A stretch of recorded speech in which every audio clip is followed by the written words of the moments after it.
এখানে সবগুলো সিনেমা যখন মানুষ এক্সপিরিয়েন্স করে, আমি এর আগেও বলেছি যে প্রত্যেকটা সিনেমা ডিফারেন্ট জনরা, এটা তো সবচেয়ে প্লাস।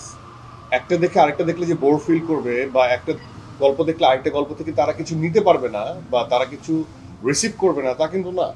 তো আমার সকল যারা ভাই ব্রাদার সিনেমা নিয়ে আসছে তাদের সবাইকে আমি শুভকামনা জানাই এবং উইশ করি প্রত্যেকটা সিনেমা ওয়ার্ক করাটা আমাদের ইন্ডাস্ট্রির জন্য খুব দরকারি। হ্যাঁ, তারপরেও কেউ এগিয়ে যায়, কেউ পিছিয়ে যায়, কিন্তু ওই বিষয়ে আমি বেশি মনস্থির করতে চাই না। আমি স্থির করতে চাই যে এই যে আমি একটা ভ্যাকেন্সি দেখেছি, আমি ইন্ডাস্ট্রির মানুষ হিসেবে 2023-তে যখন সুড়ঙ্গ রিলিজ হয়, প্রিয়তমা রিলিজ হয় এবং আরও অনেকগুলো প্রহেলিকা রিলিজ হয়, সেখানে যে আমেজ ছিল, দেন তুফানের সময় একটা আমেজ ছিল, এবং তারপর কোথায় যেন আমরা হারিয়ে গেলাম। আমাদের যে মুখের হাসি বা আমরা যে একত্রিত হয়ে কোনো একটা ইভেন্টে জয়েন করব, এরকম অনেক শঙ্কা কাজ করছিল। যমুনা ইলেকট্রনিক্স ঈদে ডাবল খুশি অফার সিজন 3, যে কোনো পণ্য কিনলেই পাচ্ছেন নিশ্চিত ঈদ উপহার।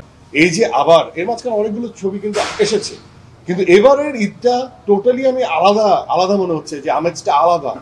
এই এত জনস্রোত, এত মানুষ এক্সপিরিয়েন্স করতে আসছে মুভি সিনেমা হলে, সো এটা তো আমার কাছে মনে হয় যে এটা তারাও সাধুবাদ, মানে তারাও অ্যাপ্রিসিয়েশন ডিজার্ভ করে, যারা দেখতে আসে তাদের সময় বের করে ফ্যামিলি নিয়ে সিনেমা এক্সপিরিয়েন্স করতে। আমার কাছে মনে হয় যে এটাই তো সুদিন এখানেই আমি দেখতে পাই।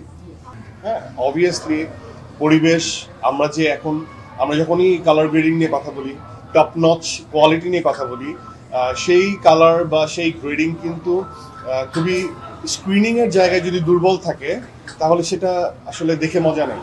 কারণ নাইট সিকোয়েন্স তখন ভিজিবিলিটি হারাবে, বা অন্যান্য সিকোয়েন্সগুলো মনে হবে অনেক বেশি ব্রাইটার।